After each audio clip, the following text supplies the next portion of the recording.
Welcome to My Morning Cup, a podcast produced by Costa Media Advisors and brought to you by the generous support of the Tennessee Valley Authority. To learn more about TVA's impact on our community, follow TVA on Instagram at TVA and on Twitter X at TVA News. My Morning Cup, where we have interesting conversations with genuine people. I'm Mike Costa, your host.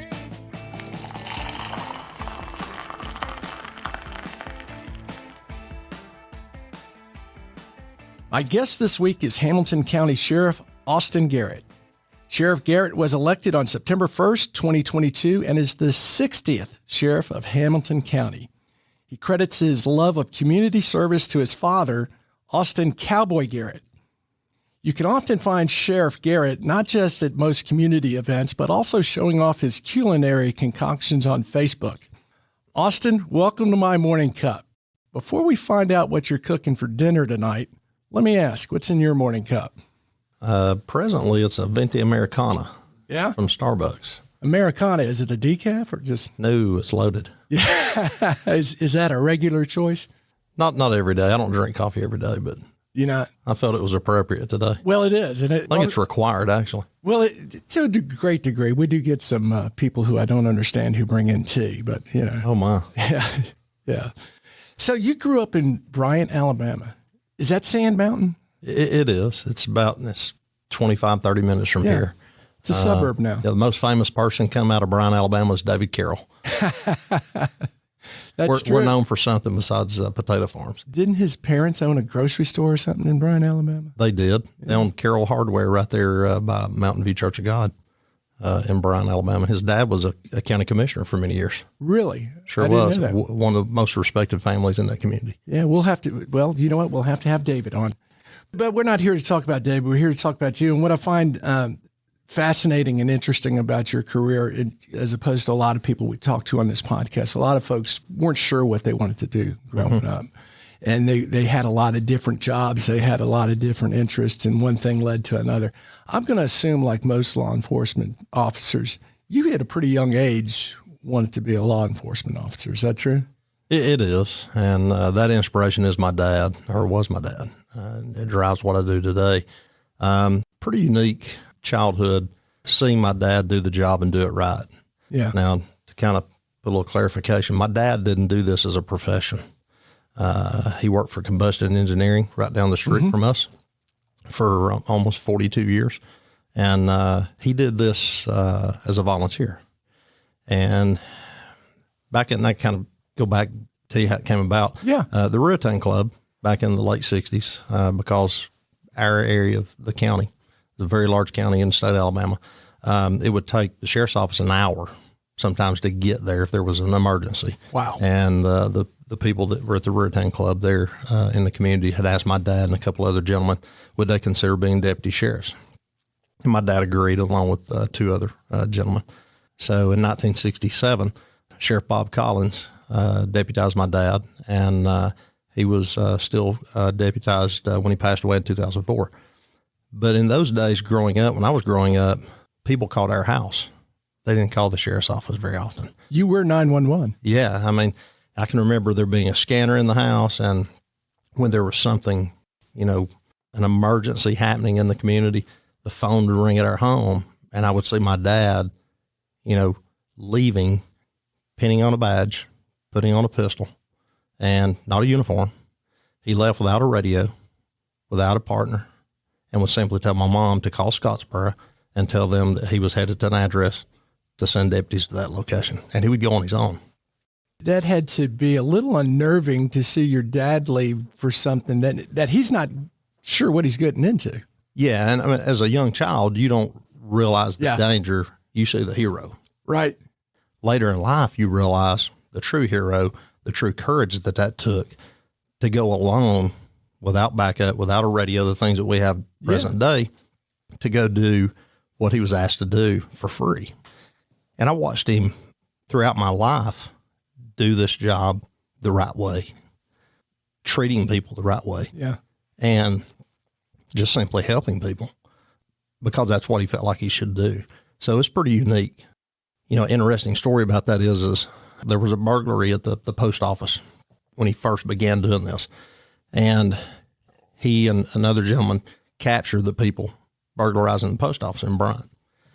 And when they caught them, of course, the sheriff's office ends up getting there much later, and Sheriff Collins is there. And Sheriff Collins asked my dad to come out to the car. He walks out there, and Sheriff Collins reaches under the seat and pulls a Smith & Wesson .38 revolver out in a holster and hands it to my dad. My dad asked him, he said, "What's that for?" And he said, "Because I'm tired of seeing you carry that shotgun." He didn't even have a pistol. Wow. And my dad said, "Well, I can't afford to pay you for that." And he said, "I didn't ask you to pay me for it. If I don't ask for it back, it's yours." So he even began doing this without, the what we call the tools of the trade, much less a radio. But he did it because he was asked to. So that's my inspiration. I've seen him, helping at car crashes, being with him. I've seen him on manhunts where, murder escapees had escaped and, come across through Bryant with Tennessee State troopers, Alabama troopers, Georgia troopers, and things when things happen. And he was just simply present because he was needed, and it was the right thing to do. And he did that from, you said 67 to 2004? Yeah, he wasn't very active toward the end of his life, but he was still recognized by the people of that community as a deputy. How did he get the nickname Cowboy? That's pretty interesting also. So my dad came to Chattanooga. He's from Louisiana, down around Delhi, and that's where all his family's at. And he came up here with his brother. And while he was here, he ended up meeting my mom. They ended up together, and he got a job at Combustion. So then you had to have a pair of boots. He didn't have a pair of boots. He borrowed his brother's cowboy boots. So when he went to work the first day at Combustion, he's wearing cowboy boots. The name stuck.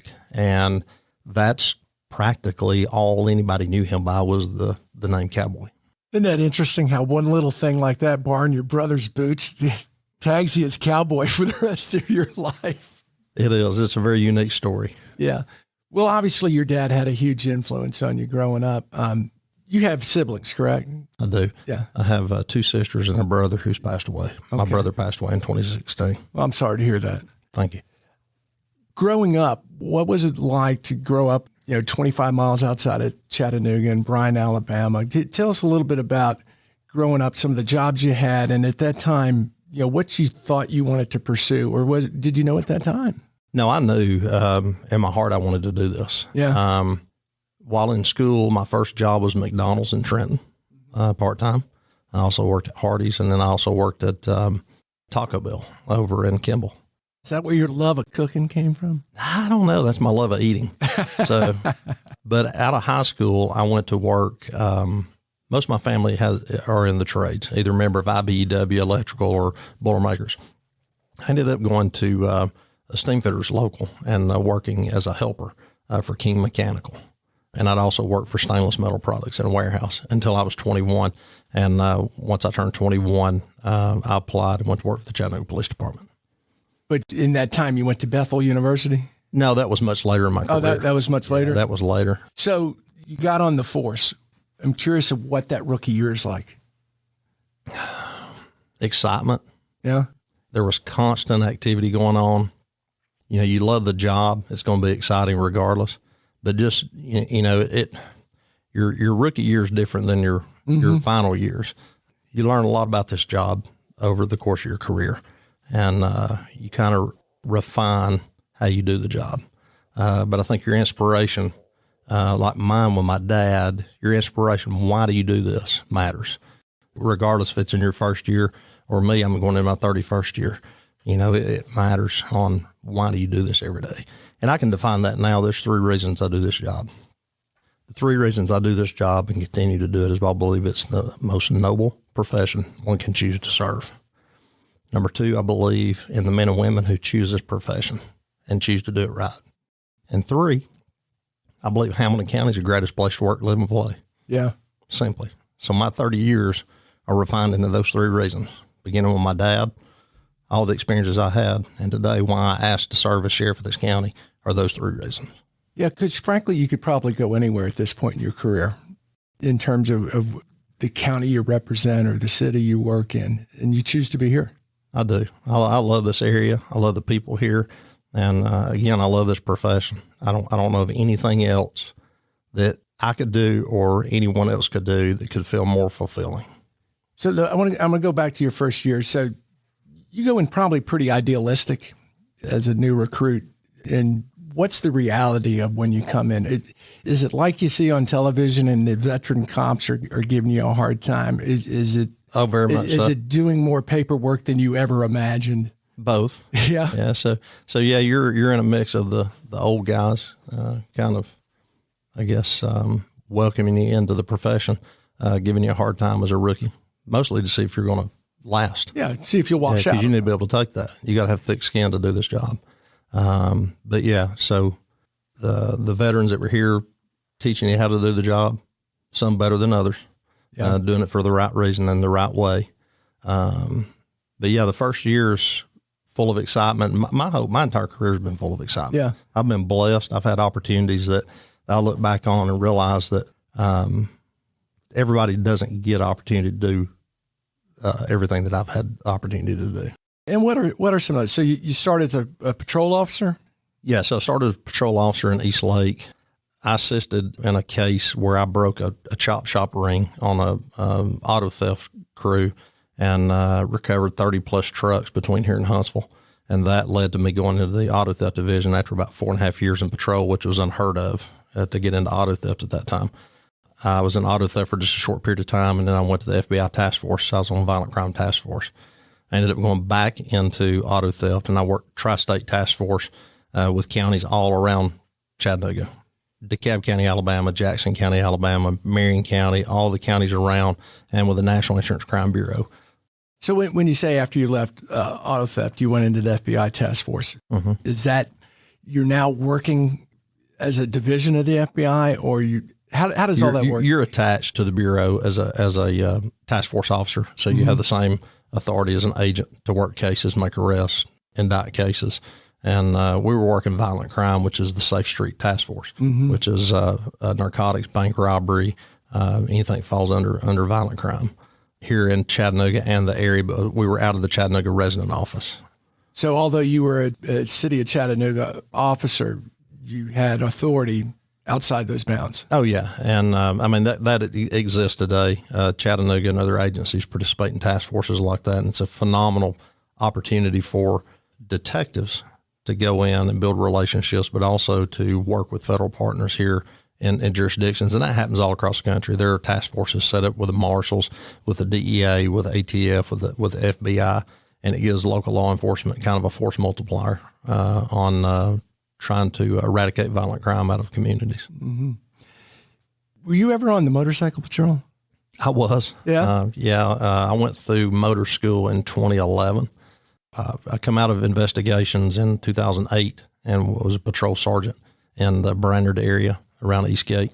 And I think it's October of 2009, I went into special operations, managing events for the city, which was a big eye opener. And I think that's where I met you, is through Riverbend. That's exactly right. You and I met that year. Yeah, and our dear friend Chip Baker.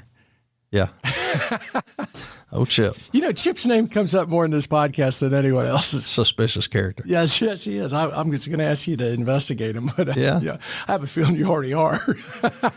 I keep my eye on him. I'm sure. On Wednesdays when he's county commission. Exactly. Now in talking about your career, you're very nonchalant, at least not the right word, but humbly saying, well, then I moved into this, and then I moved into that. But you were focused on things. What were some of the things you were doing on your own time to build your career? And what I mean by that, the things you're learning, classes you're signing up for, things you're doing, or was it just attention was being brought on you because you had success a bust in that chop shop? I mean, that's how I got into auto theft. Yeah. But I think we're always trying to improve ourselves. We're always searching for the next thing that's going to help us in our career. I mean, I've been to leadership schools just like other people. I've been to Command Leadership College that's put on by UT, been to the FBI National Academy. I was fortunate to be able to attend that. They estimate 1% of law enforcement worldwide has the opportunity to do that, and that was a tremendous honor. I obtained my degree from Bethel University, and all that takes effort. Yeah. I mean, you have to put in. You're given the opportunity, but you've got to seize it and go and get it. But, I mean, all the way down to applying for the position of chief deputy, and then basically applying for the position of sheriff. You're asking the voters to believe in you that you can make a difference. And I think you make that difference by the team that you surround yourself with. Mm-hmm. We've had tremendous success in the little less than 2 years that we've been in office, but I give all that credit to the people that work in the sheriff's office. Well, it takes a vision too. Yeah, and that's one of the things I commonly say is a leader casts a vision. The people that you surround yourself with have to believe in you and believe in that vision for the buy-in. But the people, the organizations who makes it happen, they are the ones that make it happen. So any positive that happens out of the sheriff's office belongs to the men and women, and anything bad belongs to me. It sounds like the old Bear Bryant quote. If we won, the team played great. If we lost, I made the bad decisions. Bad coach. Yeah, I'm a bad coach. Yeah, exactly. Did you know when you first got into law enforcement did you sit back and say, one day I'm going to be sheriff or one day I'm going to be chief of police? Did you have those visions, or did you just kind of go about, I'm going to do this portion of my job the best I can and see where it goes? I think both. I mean, you always say you're going to do the best you can do, and that's your ultimate goal. Short term. Long term, I think anyone that their heart's in this wants to strive to be in a leadership role and be a part of something greater than themselves. I always wanted to be the sheriff. Yeah. Whether that would have happened, I don't know. I know now, but like I said, I'm blessed, just to have the opportunity to serve in this role. And I say serve because this isn't my identity. Mm-hmm. I'm Austin. Yep. I'm Tater. Whatever somebody wants to call me. I don't identify with position or a title because titles are temporary. They go away. I won't always be in the seat. That's a great perspective. And that's something I had to learn late in my career. I was so wrapped up in my title being general manager of News Channel 9 that I kind of forgot who I was. Yeah. And then when I left that, there's a sense of loss. There's in terms of identity. What is my identity at this point? Well, you bring up an interesting statement you just said, because that's a statement that the two values that drive me and centered around my kids is don't forget who you are. Yeah. And always add value. So I focus every day on those two principles. You forget who you are, you're going to be in trouble very quickly, and you're going to fail. And in this position, you forget who you are, you're going to embarrass yourself, and you're going to embarrass the organization. You're going to embarrass the county. That's happened before. Yeah. And I don't intend to do either of those. Well, and you're in a very high public profile position, and it's very easy to, I'm not going to say embarrass yourself, but have something, an event or something said that could be problematic, I would imagine. Yeah. And I think that's great advice for particularly a lot of our audience tends to be people who are building their careers, to know that don't get wrapped up so much in your job and your title. Be who you are, but be true to yourself. Yeah. Be yourself. You try to be somebody else, you're going to fail. That's all we really know is to be ourselves. Yeah. This might be a little bit of a difficult question, but I'm curious, now that you're in a position of ultimate leadership for the department, and, I think it was just yesterday in Charlotte that 4 officers were killed in serving a warrant. Can you take us through how that affects, not just personally, but professionally, when you have someone in your team die in the line of duty? Yeah, unfortunately, it happens too often. Yeah. We don't ever want it to happen. We've had it happen here locally too many times. Tim Chapin, in 2011, he was a day shift sergeant. And I was evening shift sergeant in the same team. So many times y'all I were was pretty relieving. close, weren't you? Yeah. Phil Hedden, who was my partner sergeant on evening shift, he and Tim were golfing buddies and that kind of thing. And many days we would relieve, Tim there at the Eastgate Precinct. It's hard. You really can't describe how hard that is. I made a comment about yesterday's tragedy and kind of described it, regardless if it's local or if it's cross country, that it's kind of an indescribable piercing to everybody in this profession. You leave home every day knowing that can happen, but you go out and do it anyway. Yeah.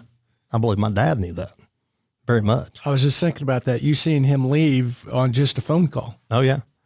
And he knew that could happen, but he did it because somebody needed him. So the men and women do this job across the country.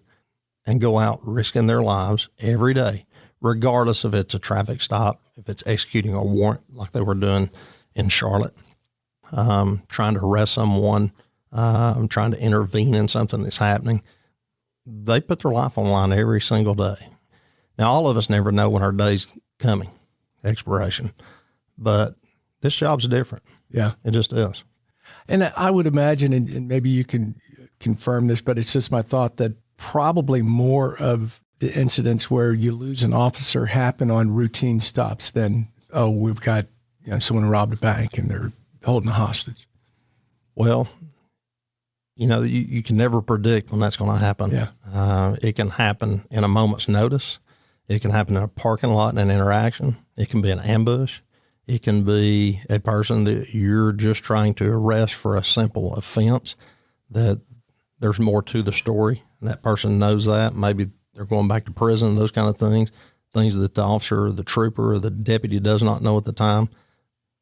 But there's too many ways that can happen to describe. Every incident's different. And domestic calls are extremely dangerous. You're going into an incident where emotions are already high and people are upset and their emotions get the best of them and tragedy can happen. But again, it can happen on a traffic stop. It can happen. It happens to law enforcement officers, deputies and troopers and agents simply eating a meal. That's happened.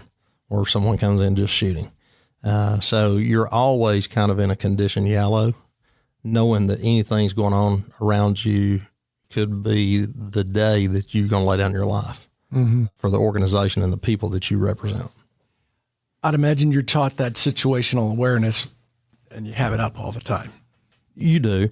And a lot of times, unfortunately, that's, a lot of people may think that an officer, someone's being short or, not rude, but just short, maybe not the best of mood, but a lot of times they just left one of those calls. And plus that situational awareness is going on. So there's a lot of things going on with an officer, a deputy, or a trooper that, the average person doesn't understand or maybe realize. Changing the subject a little bit, Austin, I'm thinking about people listening to this who want a career in law enforcement, whether they're coming out of high school, whether they're in college. What's your advice to them? One is understand why you want to do this. There's got to be some inspiration. This isn't just a job. A lot of people would say that, well, get a job. This is a profession.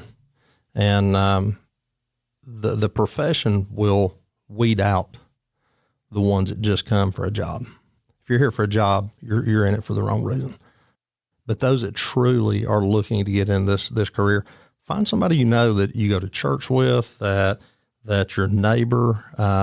You walk in a gas station or a restaurant, and that's a police officer, a trooper, or a deputy, and talk to them, ask questions. Everyone's going to have a different opinion. So if another law enforcement officer is sitting down here from my organization or another, you're going to get a little different opinion from each person you speak to. Explore that and determine you really want to do this. And if you do, and it's for the right reason and you want to serve other people, I would encourage you to pursue the Hamilton County Sheriff's Office. Yeah, I bet. A little shameless recruit plug there, but we are, talking about that. When I came into office, we were over a dozen school resource deputies short. We had no one in charter schools. We'd never staffed charter schools. We were total of about 120 positions across the agency. The day I took down office. 120. Yeah, out of 540 budgeted positions. Now that 540 is civilian and sworn and certified deputies. But that's 25% of your workforce. It's a lot. Yeah. And it's a big hill to overcome. And going back to what we talked about earlier, we, cast a vision that we were going to fill those positions. And we developed a funding strategy with existing tax dollars that were budgeted in my office. And what we did is we froze positions. Now, freezing positions is we chose the ones that we felt like we could freeze, use that salary money and raise salaries across the board for law enforcement. The first position I froze was the chief deputy. And that was the position I came to the sheriff's position, yeah. And it's not filled to this day. Now, everybody goes, why don't you have a chief deputy? Well, my philosophy is if my people are going to work short, so am I. Yeah. So that's a leadership thing with me. I could fill it. It's a position there. It's funded, but I froze it. I did it very intentionally. But you're using that money to fill more critical positions for your staff. Yeah, I'm at a point now that I could fill that position. I just have not. I've chosen not to because I'm still sending that message. If my men and women in the jail are working short, and they still are a little bit, then I'm going to work short also to send that leadership message that I hadn't forgot about you. Once we froze positions, I still had about 67 funded corrections deputy positions, and we cut that down to about 17. Now, when I say we, the recruiting team that I built, HR being redefined, and the branding of the sheriff's office is what's responsible for that. So the men and women assigned to that recruiting unit, HR, and the branding that we've helped build has helped accomplish filling these positions. So we reduced those positions. We're the first county in the state of Tennessee to have all of our budgeted positions filled in the schools, plus fill all the charter schools. So there's no other county that had done that by the time we had, and I don't know that they have yet to fill the public schools. And the charters. Yeah. And the way we were able to do that's the partnership with the schools where they have a school safety officer program. So we actually have an armed person in every school across the county at this point. But we've been extremely successful as an organization. You know, we're not even 2 years in yet. And we're rolling out technology and different things. We're finishing up a $27 million construction project at the jail, which will be a new booking intake, administrative offices for corrections, and about 125, 126 beds. We're getting ready to open that, we hope, by August 1st. And because you closed the jail downtown, right? And everything's out at what was called Silverdale. You mentioned a couple of times about the branding of the sheriff's department. Can you talk a little bit about what you mean by that, where it was, and the view or the vision for that branding? Well, I look at, we're in the customer service business. You know, it's law enforcement, but we are in the customer service business, and you're our customer. It's no different than Coca-Cola.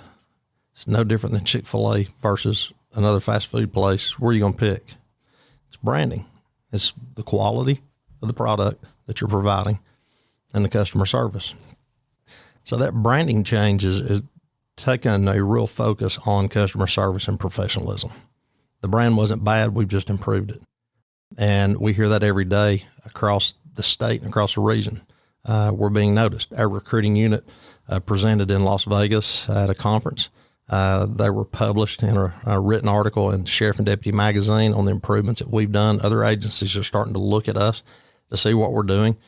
We consider ourselves a traditional law enforcement agency. And when I say that, you see me today and you see any of my sheriff's deputies, they're in a traditional uniform. And I believe command presence is very important. When you show up on a call, they want to see a person professional. And now this is a personal preference of mine. Other agencies would disagree. We don't allow beards. We require traditional uniform, and we focus on professionalism. And that's just works. It's what works for us. Can't speak for anyone else. But the proof is in the hiring. You know, we've hired 3 from NYPD, one a 29-year veteran NYPD detective. They're on staff now. We're hiring from around the country, people who see what we have to offer as an organization. And also, that Hamilton County is the best place to work, live, and play. And that's what we tell every single day to people, why they want to come here and join this organization. New employees are told very quickly, develop and understand your personal leadership philosophy and why you do this job. And to get into the sheriff's office is very difficult. It's very difficult. It's a very strenuous process, from physical testing, psychological testing, medical, background investigations. How long is that process for someone? It can take 6-8 weeks. Depends on, how backlogged we are. We have our own background investigations, retired TBI agents and others from Georgia that actually do that for us that I have on staff. But we also say it's one of the hardest places to get in, but it's one of the easiest places to stay. You do the right thing, treat people the right way, and you'll be able to stay. Yeah. But it's a tremendous organization to me. I'm extremely proud of the work the men and women have done. Well, and in part of that branding, and particularly reaching out to younger recruits who will be filling holes as people retire, social media's got to be terribly important It is. as part of that. And you seem to be pretty good on a personal level from that. How has that influenced what you do professionally? Has that helped in terms of growing the brand on social media, your knowledge personally? Yeah, absolutely. I mean, social media plays a big part in our organization every day. There's rarely a day goes by that you don't see at least one, if not multiple, things published on social media. Could be a basic just, did you know about certain things, or it could be about a major arrest that we made. Social media gives us the ability for our brand to tell our story, and it's an unsanitized story. I think we're pretty unique in the fact that our agency chooses deliberately to publish the good and the bad.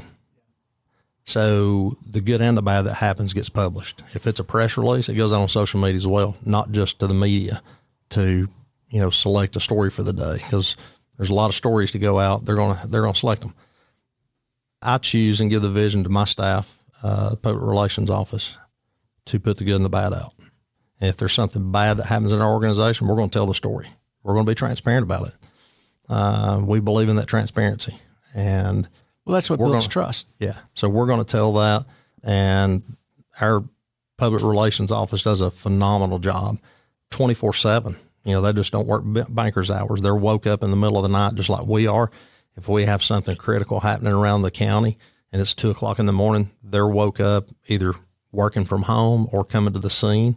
And as sheriff, you see me at the scene. Yeah. I'm a 24/7 guy. I'm hands-on. I'm not there to micromanage. I'm not there to tell people what to do. I'm there to let my people know I'm there, what they need, I will get for them. And I'm there to answer questions and to make sure that we get the job done. I think you bring up an important point about these things happen at all hours of the night. And it's not that part of your team's going to wait and tackle it in the morning. You've got your team there, yourself, your public relations folks, who have to deal with the media and get that word out, whether it's an evacuation, an accident, whatever it may be. Exactly. And it could be something out in the unincorporated areas. It could be something in Chattanooga or one of the other municipalities that we're helping. We're a strong partner for the other law enforcement agencies, not only in this county, but the region. So our drone unit is a regional unit. We have a specialized vehicle that was state of the art. We're the first agency to roll one of those out. We respond regionally with that for missing persons, fugitive searches, and different things. Our Marine unit on the water, we're requested out of Hamilton County, numerous times. We're in Meigs County, unfortunately, a few months ago when a deputy lost his life along with the arrestee. So, this job's 24/7. So as a leader coming into any law enforcement organization, it is not a day shift job. It's not Monday through Friday. It is a constant 24/7 demand on your time and your energy. And you have to understand how to balance that well with family. So how do you balance the family aspect? Because you're a 24/7 job. The public expects you to be everywhere. Yeah. But you have a family. And I feel like I balance it pretty well. The job does take away from family. There are times that you could be in the middle of something and you have to leave. That's been my entire career.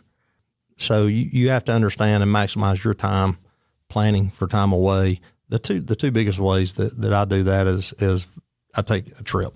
Yeah. I told my wife, Pam, that when I was going to run for office, that I was committed to about every 90 days we were going to go somewhere. Now, that could be the mountains. It could be an hour from here just for a 2-night. It's just a getaway. Or it could be go to the beach for a couple of days. And being deliberate about that, your downtime, you're still tied to your phone and that type of thing, but you're out of the work element, that kind of thing. And also, share one of Mike's curiosity for me. It's a passion for him is cooking. Yeah. But you got to eat, so you got to learn how to cook. And I enjoy cooking. Well, from what I've seen, you're a pretty darn good cook, and you're cooking a lot more than I am anymore. I don't know if anyone else would eat it, but I'm not going to stop. Well, Pam's eating it, and she seems to like it. Yeah. I got a few more questions because I know I want to respect your time. One is a bit of a technical question. Explain how a countywide sheriff's department works with the municipalities and the police departments. What's the line of jurisdiction there? Who overrides whom? Well, there really is no override, and I'll be respectful of that. The other thing is actually the proper terminology is sheriff's office. Okay. We're a constitutional office. We're not a department. Gotcha. Police departments are created, and the police chiefs are appointed by mayor and affirmed by council. I'm appointed by the people, so I'm the only constitutional officer, law enforcement officer. But we support each other. The sheriff has a lot of responsibilities. My jurisdiction is county-wide, regardless of where a municipality is. We're the keepers of the courts. We're the keeper of the jail. We're the servers of the process. If process comes from the courts, from the judges to be served, the sheriff is bound to do that. And then patrol the roads and provide other law enforcement services is the other part of that. And I look at it, we have the ability to help. We're going to be there. So regardless if it happens in one of the several municipalities we have here in this county, the sheriff's office is available. Usually we're there already without being asked. My deputies work throughout the county on a daily basis, not just in the unincorporated areas, providing law enforcement services. I think there may be a misconception of someone who's in the city of Chattanooga or in the city of Red Bank. They can always turn to a sheriff's deputy, can they not? They can. Yeah, they can. Early on, we talked about your dad. Mm-hmm. Obviously, a huge influence, mentor of you. Who else along the way that you can point to in your law enforcement career? Or is there anyone in particular that you can point to and say, you know what, these people really helped guide me to where I am today? Well, of course, my entire family, my mom, my sisters, brother, growing up, being around them, they all had a servant's heart. Same way as my dad. My mom had the same thing. Professionally, probably the most impact was Eddie Cooper. Eddie worked undercover for Chattanooga PD for his entire career. The very tail end of his career, he retired the same year my dad died in 2004. I had the opportunity to work with Eddie from probably around 96, 97 until he retired, and he's like a second dad to me. But when I say he worked undercover, he worked undercover. He was booked into jails and worked major federal cases and different things. And the last undercover case he worked was for me. It was a narcotics case, and we prosecuted that. I learned a lot more about this job being with him and around him as an inspiration and a daily guide. So is working undercover for Eddie Cooper, he probably didn't get public recognition he deserved because working undercover, he was being booked into jail like he was a criminal. Most people didn't know he even worked here. Yeah. A large part did, but Eddie, when I say worked undercover, he did not do this job publicly. He was very private. Didn't do it for the recognition. Did it because he knew it had to be done. Yeah, and he was good. He's the best I've ever seen. Yeah. At the undercover work and just all around law enforcement, just he had purpose for doing this job. And I can tell you real quick funny story with Eddie. When he was nearing retirement, 2004, he told us that, he travels. I may not want to come back to qualify for my LEOSA card to carry, anywhere I want to carry a firearm. He said, I think I'll just get my handgun carry permit. He wanted us to go through the class with him. So in auto theft, we all said, yeah, we'll sit through the class with you. So we sit through the class. Everybody sends their paperwork off, and one at a time, they come in the mail. Of course, we don't need them. We just throw them in our drawer. His doesn't come. And one day, he's sitting there, and his glasses are down the end of his nose, and Eddie's got a big, long beard, looks like Santa Claus. And like I said, worked undercover. He's reading this letter, and he just makes this sound. He did it twice, and I said, what's wrong? He said, I've been denied a handgun carry permit because of my criminal history. And I thought, I don't know what criminal history you're talking about, but the more we looked at it and the documentation was in it, we ran it down to back in the late 80s, they were booking him to work a case with someone who's incarcerated. Well, they booked him in, and they were supposed to catch his fingerprints. And that was back when they did the rolled fingerprints, ink, not digital. Well, they didn't catch it. And his fingerprints went to Georgia, to GBI, to GCIC, and to the FBI. Oh. So for all those years, he had a criminal history. And so luckily, Sheriff Steve Wilson, who's a friend of all of ours, we called Steve, and Steve was one of the last ones besides an GBI agent that was involved in that case. So we had to go down, and Steve I think he had to write a letter to the state. It was a big, long process. But he had a storied career that he worked a lot of the major cases here in Hamilton County, whether it be corruption or homicides and different things. And he actually lived. Eddie would never tell you these stories, but he would shy away from it. But he actually lived with a guy that had murdered somebody to get a confession from him and posed as a contract killer. Wow. And like I said, he would never tell you these stories, but I'm proud to tell them. Yeah, that's a special kind of person. Yeah. But he did the job the right way. And he was probably one of the most sincere, good-hearted people I've ever been around. And that's what you're looking for, is people who want to do the job the right way. I want to talk two more things. One about the servant's heart and your dedication to the community and some of the organizations that, beyond being a sheriff 24/7, beyond trying to find time for your family, Forgotten Child Fund, YCAP. Yeah. Talk about those a little bit. The Forgotten Child Fund is just our charity for Pam and I. That's our Christmas Eve. I've been able to do that. Been involved with it probably 14, 15 years on the board. And explain what happens Christmas Eve. Oh, the Santa train. Yeah. So, we've I think this past year was 15, 16,000 kids that we helped throughout Hamilton County and the region.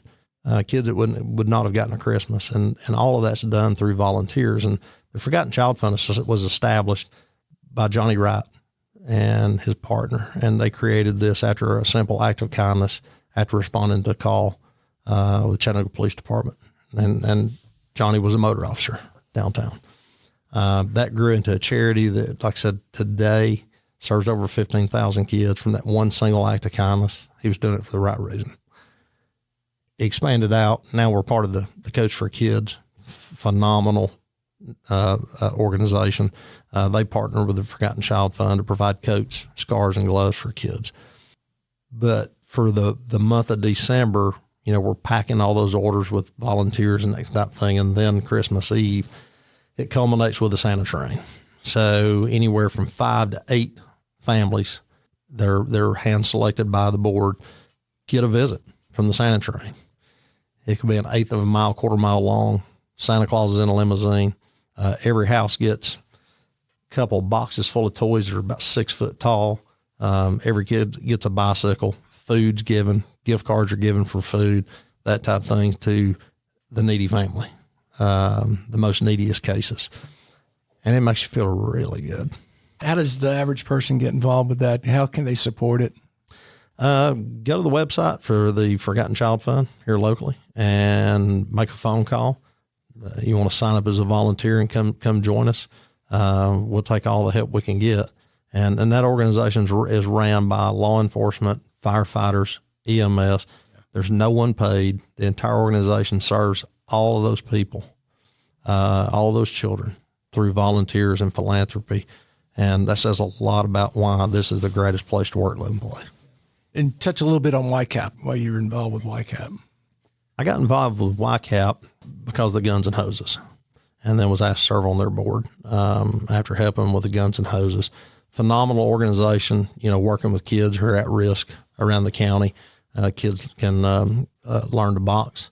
So we serve on that board and try to outreach around the city and the county for the YCAP program as a whole. And Guns and Hoses is a annual competition between law enforcement and emergency service where they get in a boxing ring for what? Is it a minute or 3 minutes? It's 3 1-minute rounds. 3 1-minute rounds. And that will be the longest 1 minute of your life. It's 3 minutes isn't a long time in the audience where we're at, but in there they say it's eternity. And if you haven't been to Guns and Hoses, I highly recommend it. It's fantastic. It's a great evening. It is. It's fantastic. Yeah.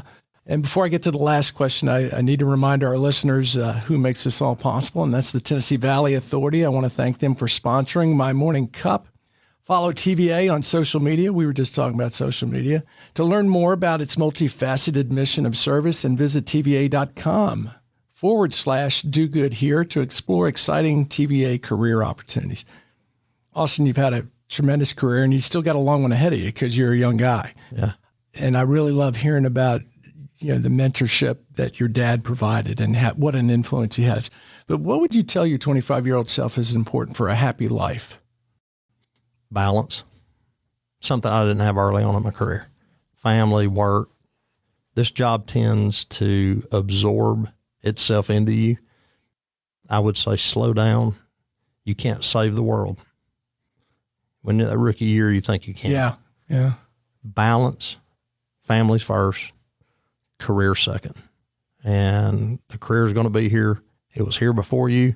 It's going to be here when you're gone. Just when you're doing it, do it the right way. That's really well put. The balance is so important, and it will be here after you're gone. Much longer. And you can't save everyone. One of my favorite Mother Teresa quotes is, if you can't help everyone, start with one. That's exactly right. Well, you're a very humble guy, and I really appreciate you coming in and doing this and talking about how you got where you are, and proud to call you a friend. Same here, and I'm grateful for the opportunity to be here. Grateful for the privilege to serve as sheriff. Thank you so much.